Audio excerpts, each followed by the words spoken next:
नमस्कार दोस्तों, मेरा नाम है रविंद्र चौरसिया और आप देख रहे हैं स्कैल्पर आरबी। देखिए, आज हम जो चीज़ डिस्कस करने वाले हैं, थंबनेल में आपने पढ़ लिया होगा। आज हम डिस्कस करने वाले हैं कैंडल। देखिए, कैंडल क्या होती है, ठीक है, इसकी एनालॉजी क्या है, इसके बारे में वो समझना बहुत ज़्यादा ज़रूरी है। देखिए, कई सारे लोग होते हैं जो आपको बताएंगे भैया कैंडल क्या होती है, लेकिन मेरा सिर्फ मोटिव ये समझना है कैंडल के पीछे की साइकोलॉजी क्या होती है। अब जैसे ये कैंडल है, ठीक है, ये बेयरिश कैंडल है, ओके, और ये बुलिश कैंडल है। देखिए, ये वीडियो ना थोड़ा सा आराम से सुकून से बनाएंगे अपन, और इसमें पूरी साइकोलॉजी हम समझेंगे कि ये किस तरीके से वर्क करती है और इसके पीछे का क्या रहस्य है, वो आज हम डिकोड करने वाले हैं। ठीक है, देखिए सबको पता है कैंडल होती है। ये आपकी रेड कैंडल हो गई तो मतलब ये बियर वाली कैंडल हो गई, ये ग्रीन कैंडल हो गई मतलब ये बुल वाली कैंडल हो गई। ये इसका हाई होता है, सबको पता है, ठीक है। ये इसका लो होता है, ये भी सबको पता है, ठीक है। और देखिए, हाई लो जब आपको पता है तो ये बॉडी, इसको बॉडी बोलते हैं, इसको विक बोलते हैं, इसको बोलते हैं विक ओके, इसको बोलते हैं बॉडी। अभी बनती कैसे है? सबसे बड़ा लोगों के दिमाग में क्वेश्चन आता है कि अगर यहाँ पर ये कैंडल बन रही तो इसका बीच क्या है। देखिए, ये 7 मिनट की टाइम फ्रेम, ठीक है। अब इस 7 मिनट में बाय और सेल हो रहा है, तो जो फाइनल रिजल्ट आएगा वो आपको इस कैंडल के रूप में दिखता है कि बायर विन किए हैं, सेलर विन किए हैं, कौन विन किया है। ये उसका फाइनल प्रोडक्ट आपको ये 7 मिनट का दिखता है कि भैया ये 7 मिनट ये फाइट हुई और यहाँ पर ये इस तरीके से कैंडल बनी हुई है, ठीक है। ओके, तो अब सबसे बड़ी समझते हैं भैया ये बनती क्यों है ना। तो उसके पीछे का सिंपल सा राज है। देखिए, अगर आज हम कैंडल को समझने की डिकोड करेंगे तो कैंडल में क्या होता है, देखिए मैं आपको एक चीज़ बताता हूँ। मान लीजिए आपका कोई प्रोडक्ट 100 रुपये में ओपन होता है। आप कोई भी 100 रुपये का प्रोडक्ट लेके गए हैं, 100 रुपये, ठीक है, कोई भी हो सकता है, XYZ, ठीक। अब ये 100 रुपये का प्रोडक्ट, ये तो आपने सोच लिया कि मुझे 100 रुपये का प्रोडक्ट बेचना है, बट क्या मार्केट में डिमांड है? मार्केट में लोग हैं इस प्रोडक्ट को 100 रुपये में खरीदने वाले? हो सकता है 110 में भी चला जाए, हो सकता है 100 में ना बिके, 90 में बेचना पड़े आपको। तो अगर 100 रुपये का प्रोडक्ट आपका ओपन चालू होता है 100 रुपये से और वो जाता है आपका कहाँ पे ठीक है, कोई 100 रुपये का प्रोडक्ट है और वो यहाँ से आपने ओपन किया और वो मान लो चला गया ऊपर, ठीक है। और ऊपर जाके उसने क्या किया, 110 का हाई टच किया, पहले 110 पे हुआ, उसके बाद वो और चला गया 120, ठीक है। आप 100 रुपये की चीज़ लाए थे, उसका मार्केट में रेट हो गया अभी 120, और 120 के बाद वो फिर चला गया 130, तो ये 130 हो गया। लेकिन जब वो क्लोज हुआ ना इवनिंग में, जैसे क्या होता है ना, वो पर्टिकुलर एक टाइम फ्रेम के लिए कैंडल होती है। मान लो हम आज बात कर रहे हैं 7 मिनट की, क्योंकि यहाँ पर 7 मिनट की टाइम फ्रेम लगी हो, तो हम 7 मिनट में आपका प्रोडक्ट 100 भी गया, 110 चला गया, 120 चला गया, 130 चला गया, लेकिन वो आके बंद कहाँ हुआ, 120 पे। तो 7 मिनट में वो 120 पे आके बंद हो गया, तो ये आपकी इस तरह की कैंडल बनेगी। इसका ये विक हो, ये हाई हो गया, ये इसका लो हो गया, और लो ही आपका इज इक्वल टू ओपन हो गया, क्योंकि नीचे माइनस में गया नहीं, और ये पूरा आपका ग्रीन कलर की बॉडी हो गया। तो आपको एक चीज़ समझ में आई, आपका प्राइस जहाँ से ओपन हुआ था और उस प्राइस ने नीचे बिल्कुल भी माइनस नहीं किया, और आपको प्रॉफिट देते हुए उसने पहले 110 फिर 120, तो पर्टिकुलर टाइम ड्यूरेशन में आपकी ये कैंडल हो गई ग्रीन ठीक है। अब इसका एक दूसरा एग्जांपल लेते हैं। मान लीजिए आप कोई प्रोडक्ट लेकर आए 100 रुपये का, सेम, ठीक है। उसके बाद वो प्रोडक्ट गया नीचे, सीधा उसकी ओपनिंग ही 90 पे हो गई, कि वो 90 तक बिक गया, भाई 100 रुपये में बेचा ही नहीं। एंड देन सडनली उसकी डिमांड बढ़ती है, वो वापस 100 पहुंच जाता है। उसके बाद फिर 110, 130, 120, 130, मान लो ये 130 है, और ये यहीं पर आके बंद नहीं हुआ, ये वापस से 120 में आके बंद होता है या 125 में आके बंद होता है। तो आपका ओपन कहाँ हुआ था, यहाँ पे ओपन हुआ था, बट क्लोज कहाँ हुआ, ये क्लोज हुआ है, ये क्लोज है। तो जब ओपन और क्लोज ये इस तरीके से होता है तो ये बॉडी के फॉर्म में करता है, ठीक है। अब ओपन के नीचे वो लो लगा के आया 90 का, तो ये इसकी विक हो गई। 125 जहाँ क्लोज हुआ है उसके ऊपर जाके जहाँ हाई लगाया वो उसका विक हो गया। तो इस तरीके से कैंडलें फॉर्म होती हैं। ये आपको पर्टिकुलर ड्यूरेशन का ये बताते हैं कि इसमें वायर बायर विन हुआ है या सेलर विन हुआ है, ठीक है। अब देखिए, एक कैंडल के अंदर ना 3 कंपोनेंट होते हैं। पहला होता है विनर, ठीक है।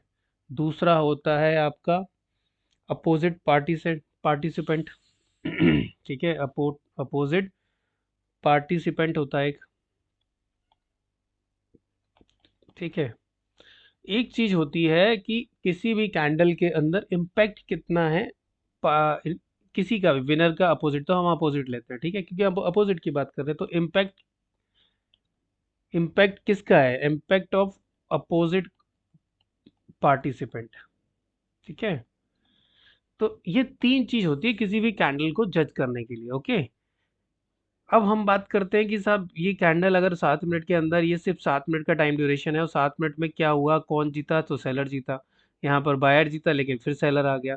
तो ये सिर्फ इस चीज़ को दिखाता है। तो देखिए मैं आज आपको ना एक साइकिल बताने वाला हूँ कि कैंडल किस फॉर्म में चलती है, किस तरीके से उसमें बाय और सेल होता है, वो मैं साहब आज को पूरा डिटेल कैंडल का बताने वाला हूँ, ठीक है। तो इस वीडियो को बड़े ध्यान से सुनिएगा। देखिए हो सकता है मेरे बोलने के तरीके में थोड़ा सा आपको फंबल अम्बल लग रहा हो, थोड़ा सा अजीब सा लग साउंड कर रहा हूँ, बट मैं आपको बता रहा हूँ जो चीज़ मैं आपको समझाना चाह रहा हूँ ना, वो मैं इजीली समझा दूंगा, उसकी तो मुझे फुल गारंटी है, ठीक है। देखिए सबसे पहले क्या होता है, मैं आपको ना एक साइकिल बताता हूँ, एक ग्रीन कैंडल की। देखिए पहले जो सबसे पहली ग्रीन कैंडल होती है ना, वो इस तरह की होती है, इसमें कोई भी किसी भी तरह का अपोजिट पार्टिसिपेंट नहीं है। मैं आप यहाँ लिख देता हूँ। पहला होता है विनर, ठीक है। दूसरा होता है अपोजिट पार्टिसिपेंट, पार्टिसिपेंट, ठीक है। तो इसको आप अपने शब्दों में लिख लीजिएगा, इसको सेलर भी लिख सकते हो। उसके बाद होता है इम्पैक्ट इन पार्टिसिपेंट्स का, ठीक है। इनका इम्पैक्ट क्या है। अब सबसे पहले जो कैंडल बनती है ना, वो इस तरह की बनती है, इसमें कोई भी विक नहीं होती है। विक का मतलब होता है कि अपोजिट पार्टिसिपेंट का इन्वॉल्वमेंट, तो ये बिना विक वाली कैंडल होती है। ये होती है स्ट्रॉन्ग कैंडल, क्योंकि ये जहाँ से शुरू हुई थी ये उसका ओपन है और ये इसका क्लोज है। मतलब इसने क्या किया, 100 रुपये का माल लाया और सीधा सीधा 120 130 पे बंद कर दिया। इसके बाद होती है इससे बड़ी कैंडल, ये इस तरह की होती है। फिर होती है इससे और बड़ी कैंडल। तो देखिए जिसमें जितना स्ट्रेंथ होता है उस हिसाब से बनती है। अब मान लो ये ग्रीन कैंडल है, ये भी ग्रीन कैंडल है, तो कोई चीज़ आपकी 100 रुपये से लेके 110 गई, 120 गई और 130 गई, तो आपको पता है ना बाइंग की स्ट्रेंथ इसके अंदर ज़्यादा है, क्योंकि इसमें ज़्यादा बाइंग हुई है। इसमें थोड़ी सी मिडिल क्लास, तो ये स्ट्रांग हो गई। ये आपका स्ट्रांग तो है ही, नो डाउट, ये तो स्ट्रांग कैंडल, ये भी काउंट होगी क्योंकि इसमें विक नहीं है, इसमें अभी तक अपोजिट पार्टिसिपेंट का इन्वॉल्वमेंट नहीं हुआ है। अब ये स्ट्रांग है तो ये वेरी स्ट्रांग हो गई, ठीक। अभी ये बड़ी कैंडल है तो ये सुपर स्ट्रांग हो गई, ठीक। ये तीन कलर देखिए, स्ट्रांग में भी तीन कलर कैंडल हो गई, स्ट्रांग, वेरी स्ट्रांग और सुपर स्ट्रांग, ठीक है। अब इसको पूरा ग्रीन आप बना लीजिएगा, ठीक है। मैं मुद्दे की बात पे आता हूँ। अब होता क्या है कि एक पॉइंट पर देखिए बायर बायर बायर चल रहा है, अब कहीं ना कहीं तो सेलर भी तो आएगा। अगर यहाँ से, मैं मान लो यहाँ से, अरे रे कंट्रोल जेड, ठीक है। अगर मान लीजिए ये यहाँ से, ठीक है, यहाँ से सेलर की एंट्री होती है और इसको वो यहाँ तक ले जाते हैं 120 तक, ठीक है। तो इस तरह की कैंडल बनेगी आपकी। अभी ग्रीन, क्योंकि इसमें क्या आ गया, सेलर आ गया, इसमें कौन आ गया, अपोजिट पार्टिसिपेंट आ गए। उसने क्या किया, यहाँ से थोड़ा सा सेल कर लिया 7 मिनट पे, तो ये विक बन गया उसका, ठीक। अब सेलर की थोड़ा सा और स्ट्रेंथ बढ़ गया, तो सेलर इसको कहाँ तक खींच के ले गया, 110 तक लिया, 130 की चीज़ को 110 तक लेकर आ गए यहाँ तक। तो ये इस तरीके से बनी। इसमें सेलर की एंट्री मतलब जो अपोजिट पार्टिसिपेंट है उसकी एंट्री हो गई, मतलब उसका इन्वॉल्वमेंट हो गया इसमें, वो स्ट्रांग हो गया। स्ट्रांग इसलिए हो गया ना क्योंकि विक बॉडी से बड़ी है, तो इसमें ये स्ट्रांग हो गया, ठीक है। फिर हो सकता है ये इस तरीके से और नीचे ले आए, बट होगी ग्रीन बॉडी, अभी ग्रीन बॉडी है, तो ये सुपर स्ट्रांग हो गया,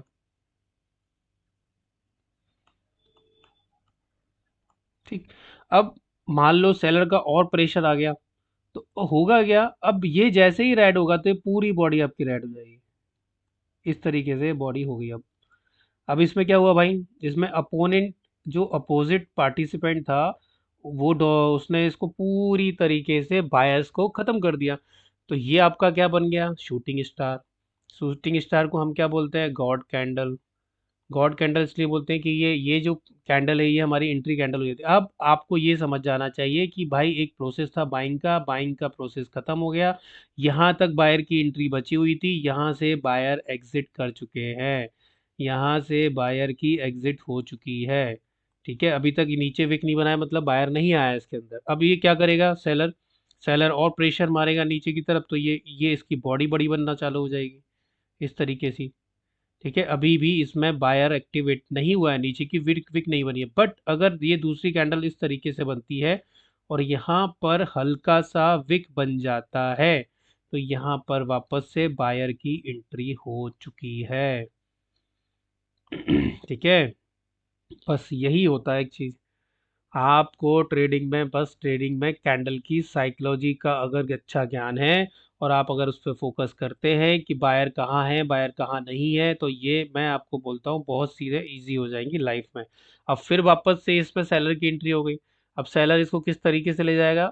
ठीक है, सेलर में फिर वापस से क्या होगा, एक पॉइंट पे सेलर इससे नीचे से प्रेशर डालना शुरू करेगा, तो ये इस तरह का डोजी बन जाएगा। ठीक है ना, क्योंकि सेलर ने नीचे से प्रेशर डालना शुरू किया। उसके बाद क्या होगा, डालने के बाद फिर भैया फिर हो सकता है फिर ये इस तरीके से हो जाए, और देन उसके बाद फिर ये इसका कलर चेंज हो जाए। ठीक है, इसका कलर इस तरीके का हो जाए, एंड देन उसके बाद फिर वापस से ये इस तरीके का बनना चालू हो जाए, ये इस तरीके के हैमर बनना चालू हो जाए। फिर हैमर बनते बनते बनते हो सकता है ये ऊपर तक इसको खींच ले, सिर्फ ये इस तरीके का हैमर रह जाए, और एक पॉइंट पे आके ये पूरा आपका ये कैंडल हो सकता है। तो देखिए हमारा जो साइकिल था, ठीक है, ये देखिए ये पूरा साइकिल था कैंडल बनने का, और ये वापस आके ये ऐसे ही साइकिल चलती रहती है। यही बायर और सेलर की एंट्री और एग्जिट को बताते हैं कि इसमें सबसे स्ट्रांग था बायर, फिर बायर ने अपना स्ट्रेंथ और बढ़ाया, फिर बायर ने अपना स्ट्रेंथ और कवर कर लिया, उसके बाद यहाँ पर एंट्री हो जाती है सेलर की। ठीक है, यहाँ पर एंट्री सेलर की हो जाती है, क्योंकि यहाँ से सेलर ने इसको नीचे से ऊपर से प्रेशर डालना शुरू कर दिया, और धीरे धीरे बायर भागने लगते हैं। जब बायर भागते हैं तो फिर पहला कंडीशन ये होता है, दूसरा कंडीशन ये होता है, तीसरा कंडीशन ये होता है, एंड देन उसके बाद बायर टोटल खत्म हो जाते हैं। फिर धीरे धीरे सेलर की स्ट्रेंथ बढ़ती है, जब सेलर की स्ट्रेंथ फुल स्पीड पे होती है, देन बायर की एंट्री फिर वापस से इधर होने लगती है, ये विक बनने लगती है। फिर ये इस तरीके से बॉडी बनती है, देन एक सिर्फ लाइन रह जाती है, फिर ये ग्रीन हो जाती है। मतलब यहाँ पर बायर ने सेलर को भगा दिया, और फिर इस तरीके से बनते बनते देन हम फिर वापस यहीं पहुंच जाते हैं। तो कुल मिला के ये साइकिल इस तरीके से चलता रहता है। अब देखिए इसमें ना दो तरह की चीज़ें होती है। जैसे मैं क्या करता हूँ, मेरी जो मैं अपना ट्रेडिंग कोर्स चलाता हूँ, उसमें मैंने सबको बताया हुआ है कि भाई हमको सिर्फ एक ही कैंडल पे फोकस करना है, वो है गॉड कैंडल। आप सिर्फ एक कैंडल एंट्री बना लीजिए अपनी। मैंने अपनी ये एंट्री बनाई हुई है, मैं इसी कैंडल पे चाहे कैंडल ब्लेंडिंग के थ्रू एंट्री लूँ, चाहे मैं इस पे लूँ, इसमें बिल्कुल भी आटे नमक में आटे के बराबर विक चलेगी। ठीक है, और दूसरा मेरा गॉड कैंडल है आपका हैमर। ये शूटिंग स्टार हो गया, ये हैमर हो गया, बस। अब इस हैमर में भी ये इस तरीके का हैमर हो सकता है जिसमें विक ना हो, कुछ इस तरीके का हो सकता है, पिन बार कैंडल हो सकता है, कुछ इस तरीके की बॉडी भी हो सकती है, बड़ी बॉडी हो सकती है, या फिर थोड़ी सी और बड़ी बॉडी हो सकती है। विक बट बॉडी और विक कभी भी इज इक्वल टू नहीं होना चाहिए, वो विक हमेशा बड़ी होनी चाहिए बॉडी से, तब ये स्ट्रॉन्ग बुलिश कैंडल है। सेम अपोजिट भी हो जाएगा। ठीक है, कभी ये इस तरह सॉरी कभी ये इस तरीके की भी होगी, ये कभी इस तरीके की भी होगी, कभी इस तरीके की छोटी सी भी होगी। ये बॉडी हो जाएगी, बड़ी बॉडी भी हो सकती है, छोटी सी विक हो सकती है। बॉडी विक हमेशा बड़ी होनी चाहिए बॉडी से, तब हम इसको अपना गॉड कैंडल मान लेंगे। ओके, तो इस तरीके से क्या है, कैंडल की साइकोलॉजी समझ में आना चाहिए। अच्छा, कुछ एग्जांपल मैं आपको देना चाहता हूँ, क्योंकि देखिए कैंडल में ना कुछ हिडन चीज़ें भी होती है। अब जैसे मान लीजिए ये एक रेड कैंडल है। ठीक है, इस तरीके की, तो आप बोलेंगे यार ये तो बस रेड है, लेकिन है तो हैमर मैन, बिल्कुल है। बट आपको ये नहीं लगता कि इसमें ये हिडन हिडन बुलिश कैंडल है, क्योंकि बायर ने इसमें इतना लंबा प्रेशर डाला, इसको ऊपर तक खींच के लेगा, तो ये एक हिडन बुलिश कैंडल बोलते हैं हम इसको। बस हमें इसमें क्या करना है, जब इस तरह की कोई कैंडल अगर आपके बॉटम पे बनती है, तो आपको कुछ नहीं करना है, बस आपको एक ग्रीन कैंडल के इसके ब्रेकआउट का वेट करना है। और अगर आप कैंडल ब्लेंडिंग करेंगे ना, तो ये देखिए ये ओपन हो जाएगा इसका, और ये इसका क्लोज हो जाएगा, तो ऑटोमेटिकली ये ग्रीन कलर का हैमर बन जाएगा। ठीक है ना, तो इस तरीके से आपको कैंडल ब्लेंडिंग भी आना चाहिए। देखिए ये तो हो गया हिडन बुलिश। अब मैं बात करता हूँ हिडन बेरिश की। अगर ऐसा ही ग्रीन कैंडल आपको कहाँ मिले, रेजिस्टेंस पे ना, टॉप पे, तो आपको क्या करना है भाई, ये हिडन हिडन बेयरिश कैंडल है, ठीक है, हिडन बेयरिश कैंडल है, ठीक, हिडन बेयरिश कैंडल है। अब इसमें क्या करना है हमको, हमको बस वेट करना है कि इसका लो ब्रेक हो जाए, कोई एक कैंडल रेड कलर की इसका लो ब्रेक कर दे। तो कैंडल ब्लेंडिंग से क्या होगा भाई, अगर मान लो ये इसका ओपन है और ये इसका क्लोज है, तो ये क्या बनेगा बॉडी, रेड। तो ये रेड हैमर ना बन गया यहाँ, यहाँ से यहाँ तक। तो देखिए आपको कैंडल के लिए आपको सबसे पहले तो कैंडल की साइकोलॉजी आना चाहिए, ठीक है। उसके बाद आपको कैंडल ब्लेंडिंग आना चाहिए। ब्लेंडिंग मैं वापस से इसमें समझा देता हूँ। देखिए क्या होता है, अगर हम दो तीन कैंडल को ब्लेंड करते हैं, मान लो ये एक रेड कैंडल है, ठीक है, इसका ये विक है, और ठीक है, और मैं दो रेड कैंडल यहाँ भी बना देता हूँ ताकि आपको थोड़ा सा आइडिया हो जाए, ठीक। अब मैं बनाता हूँ यहाँ पर ग्रीन। तो सबसे पहले मैं आपको एक काम करता हूँ, ग्रीन कैंडल को ब्लेंड करके बताता हूँ। सबसे पहले हमें क्या करना है, दो कैंडल को ब्लेंड करना है। अब इसका ब्लेंडिंग क्या होगा, इसका सबसे पहले तो हमें हाई और लो लगा लेना है, जो भी हाई रहा है जो भी लो रहा है बेसिक। तो ये इसका लो हो गया, ये इसका हाई हो गया। अब बॉडी क्या लेना है, पहली कैंडल का ओपन लेना है। तो पहली कैंडल का ओपन, चूंकि रेड कैंडल है तो ये ओपन होगा इसका, तो ये ओपन को ऐसे मार्क कर लेना है। दूसरी कैंडल का क्लोज लेना है, क्योंकि ग्रीन है तो ये ओपन होगा ये क्लोज होगा, इसको मार्क कर लेना। बॉडी क्या है, ग्रीन। तो इस तरीके से ये हैमर बन जाएगा, और इसका लो हाई पे हमें विक बना लेनी है। तो ये ग्रीन हैमर हो गया। अब मान लो तीन कैंडल को ब्लेंड करना है, तो मैं ये मानता हूँ यहाँ पर एक ग्रीन कैंडल होगी। तो पहली कैंडल का हमें क्या लेना है, ओपन। तो ये इसका ओपन है, ये दूसरी जो कैंडल है इसको छोड़ देना है, तीसरी कैंडल को ब्लेंड करना है, तो उसका क्लोज लेना होगा, तो ये क्लोज है। तो इस तरीके से ये भी एक ग्रीन कलर का हैमर बन रहा है। पहली कैंडल का ओपन, अगर दो कैंडल कर रहे हैं तो दूसरी कैंडल का क्लोज, अगर तीन कैंडल कर रहे हैं तो तीसरी कैंडल का क्लोज।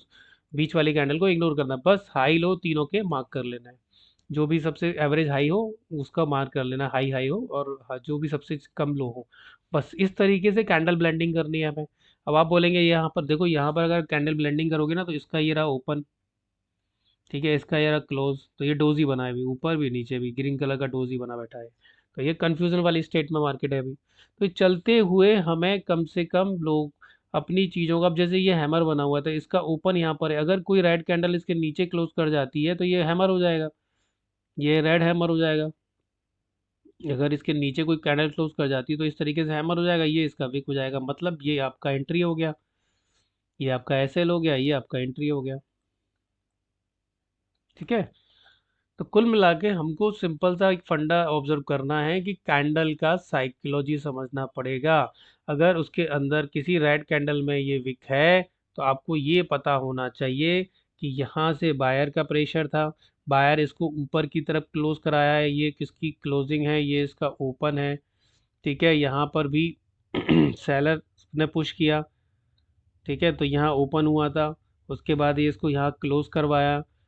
तो ये जो कैंडल्स होती है ना, इसमें आपको सिंपल सा लॉजिक ये समझना होता है कि इसमें प्रेशर किस तरफ से आ रहा है, विक कहाँ पर है, ठीक है। और मैं आपको एक चीज़ बता देता हूँ, जितना ज़्यादा विक उतना कैंडल स्ट्रॉन्ग, ठीक है। अब हम चलते हैं साइकोलॉजी पे, कैंडल की सबसे बेसिक साइकोलॉजी समझते हैं। अगर मान लीजिए, ठीक है, अगर मान लीजिए आप, ठीक है, ये बॉडी है ग्रीन, ठीक, और ये विक है, ठीक। अब विक और बॉडी बराबर है, ठीक है, कितना ज़्यादा विक उतना, ठीक है। तो जितना ज़्यादा विक होगा, सेलर आया तो बट बॉडी के बराबर आया, तो ये क्या होगा, नॉट इम्पैक्टफुल, ठीक, नॉट इम्पैक्टफुल, ठीक। उसके बाद अगर ये विक ज़्यादा होती और बॉडी थोड़ी सी कम होती, तो इसमें इसका मतलब होता है बॉडी अगर विक बड़ी है तो ये क्या होगा, इम्पैक्टफुल, ठीक है, ये इम्पैक्टफुल है। और अगर विक वाकई में बहुत बड़ी है और बॉडी एकदम छोटी सी है, तो यहाँ पर सेलर का इम्पैक्ट है, करेक्ट है, तो ये हाईली इम्पैक्ट हो गई। सेम ऐसे ही आपकी कौन सी कैंडल बनेगी, रेड कैंडल भी बनेगी आपकी। कैसे, मान लो ये ऐसे कैंडल बने, सॉरी रेड बना देते हैं, ठीक है, मान लो ये आपकी कैंडल बनी है,